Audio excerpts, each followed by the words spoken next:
નમસ્કાર સજ્જનો, સ્વાગત છે આપનું અમારી યુટ્યુબ ચેનલ ક્રિએટિવ ગુજરાતી ઉપર.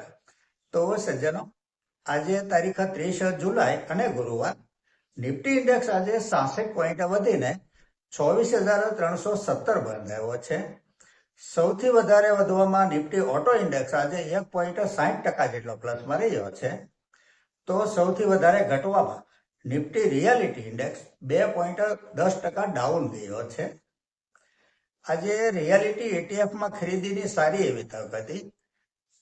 તેનો અર્થ એવું નથી કે આજે ઘટ્યો છે એટલે આવતીકાલે નહીં ઘટે એવું નથી, પરંતુ ઇટીએફમાં આટલે ઘટાડે બાઇંગ તો કરવાનું થાય જ. સ્ટોકમાં આજે બાલકૃષ્ણ ઇન્ડસ્ટ્રીઝમાં 10.80%ની તેજી રહી છે. તો સોના BLW 6% વધીને 763 રૂપિયા બંધ આવ્યો છે. આ સ્ટોક જ્યારે નીચે ચાલતો હતો ને ત્યારે ફંડામેન્ટલ ઉપર ચર્ચા કરી હતી. તો એક સજ્જને એવું કહ્યું હતું કે પારિવારિક પ્રોબ્લેમ છે આ કંપનીમાં. તેઓની વાત સાચી હોવા છતાં ફંડામેન્ટલ સારું હોવાથી પ્રીવિયસ હાઈને બ્રેકઆઉટ આજે આપી દીધો છે આ સ્ટોકે. ગોલ્ડ ETF આજે 0.5%ની તેજી રહી છે. તો સિલ્વર ETF યથાવત રહ્યા છે.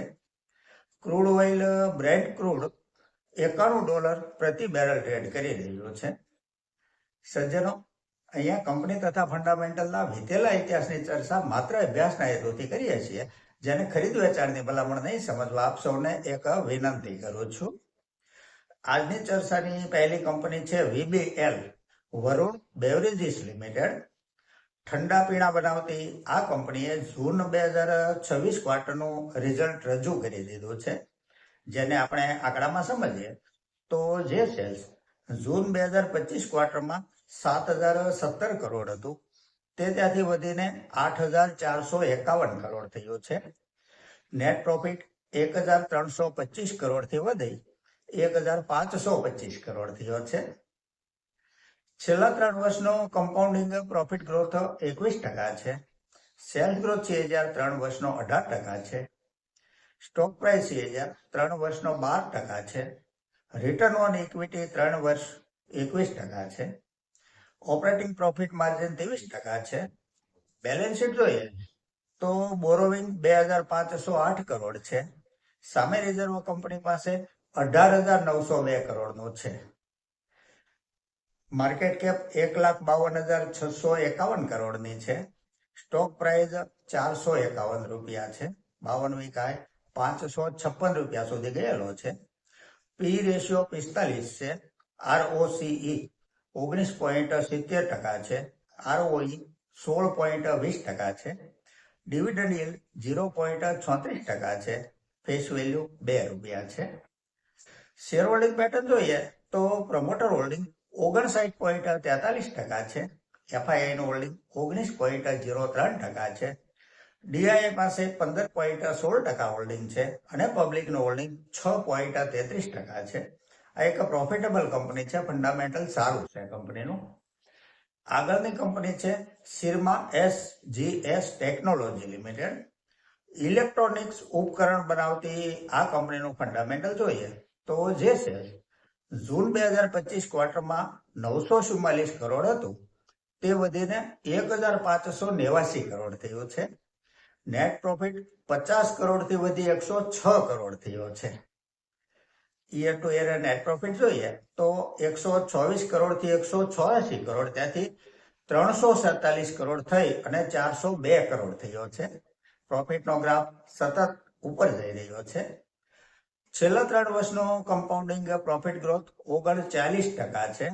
તો TTM 84% છે. સેલ્સ ગ્રોથ CAGR 3 વર્ષનો 33% છે અને TTM 53% છે. સ્ટોક પ્રાઇસ CAGR 3 વર્ષનો 39% છે.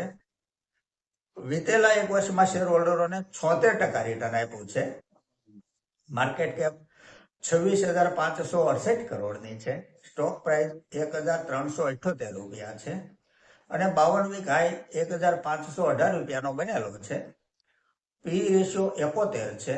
ROCE 16.70% છે. ROE 13.90% છે. શેર હોલ્ડિંગ પેટર્ન જોઈએ તો પ્રમોટર હોલ્ડિંગ 42.28% છે.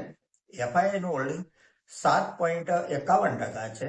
ડીઆઈઆઈનું હોલ્ડિંગ 15.90% છે અને પબ્લિકનું હોલ્ડિંગ 36.17% છે. આ એક પ્રોફિટેબલ કંપની છે. ફંડામેન્ટલ સારું છે. Q1 નું રિઝલ્ટ પણ સારું આવ્યું છે. આગળની કંપની છે કેમ India projects limited.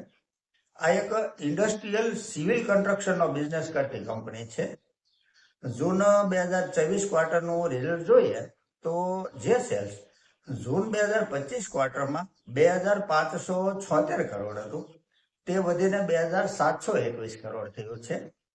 Net profit 137 કરોડથી વધીને 141 કરોડ થયો છે. છેલ્લા 3 વર્ષનો કમ્પાઉન્ડિંગ પ્રોફિટ ગ્રોથ 68% છે, તો સેલ્સ ગ્રોથ 3 વર્ષનો 25% છે.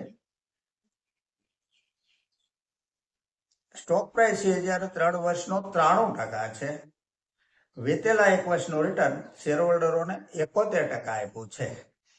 બેલેન્સ શીટ જોઈએ તો બોરોવિંગ 1,001 કરોડનું છે. સામે રિઝર્વ કંપની પાસે 2,382 કરોડનું છે.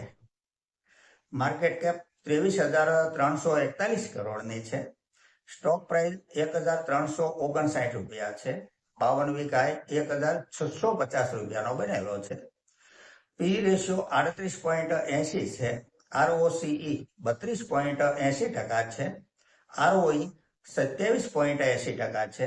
ડિવિડન્ડ yield 0.23% છે. ફેસ વેલ્યુ 1 રૂપિયો છે. શેર હોલ્ડિંગ પેટર્ન જોઈએ તો પ્રમોટર હોલ્ડિંગ 67.46% છે. એફઆઈઆઈનું હોલ્ડિંગ 7.26% છે.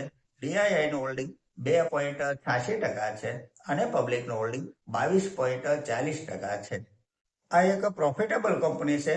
રિટર્ન લગાતાર સારું આપ્યું છે કંપનીએ.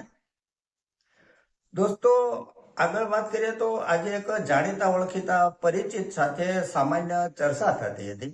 તેવામાં વાતમાં મેં તેઓને એવું કહ્યું કે ગોલ્ડ એટલે કે સોનામાં નિવેશ કરવાનો અભિગમ અપનાવવો જોઈએ. એટલે પહેલી નજરે તો તેઓને એવું લાગ્યું કે મેં કંઈક અઘરી વાત કરી દીધી છે અને તેઓની મશ્કરી કરી છે એવું તેઓને લાગ્યું. પરંતુ ત્યાર પછી તેઓએ મને એવું કહ્યું કે સોનું ખરીદવામાં તો મોટા રૂપિયા હોય તો બની શકે. એટલે મેં તેઓને સમજાવ્યું કે એવું નથી. મોટા રૂપિયા હોય તે સારી વાત છે, પરંતુ જો તમારી પાસે માત્ર ને માત્ર 14 રૂપિયા હોય, પૂરા 15 રૂપિયામાં 14 રૂપિયા હોય તો પણ તમે સોનું ખરીદી શકો છો અને સોનામાં નિવેશ કરી શકો છો. ટાટા ગોલ્ડ ETF નું 1 યુનિટ આટલું નાનું બનાવ્યું છે એસેટ મેનેજમેન્ટ કંપનીએ.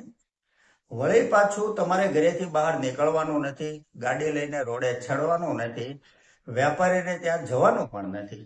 માત્ર તમારા મોબાઈલ ફોન અથવા લેપટોપમાં એક સંકેત આપવાથી આખી પ્રોસેસ થઈ જાય છે અને 1ના ગુણાકારમાં જેટલા યુનિટ ખરીદવા હોય તેટલા ખરીદી શકો છો. ઉપરની કોઈ જ લિમિટ નથી. અને બીજું કે વેપારી કોઈ પણ હોય તેઓ તેનો પ્રોફિટ તો ગણવાના જ. 24 કેરેટની લંગડી, કોઈન વગેરેમાં પણ મેકિંગ ચાર્જ તેઓ લેતા જ હોય છે. પ્લસ 3% જીએસટી તો ખરો જ. જ્યારે ETF-માં નથી જીએસટી કે નથી મેકિંગ ચાર્જ અને વળી સંપૂર્ણ રીતે પારદર્શક છે ETF. સોનાના માર્કેટની સાથોસાથ NAV-માં વધઘટ થતી હોય છે અને કોઈ કારણોસર જો વેચવાનું થયું તો પણ એકદમ સરળ છે. જૂના જમાનામાં તો આવું કંઈ હતું જ નહીં, પરંતુ હવે આ માર્ગ અપનાવવા જેવો ઉત્તમ માર્ગ છે. તો સજ્જનો, આ સાથે આજની આ ચર્ચા અહીં પૂરી કરીએ છીએ. જો આપને આજની આ ચર્ચા પસંદ આવી હોય તો લાઈક કરજો, શેર કરજો, મારી ચેનલને સબસ્ક્રાઈબ કરજો. નમસ્કાર.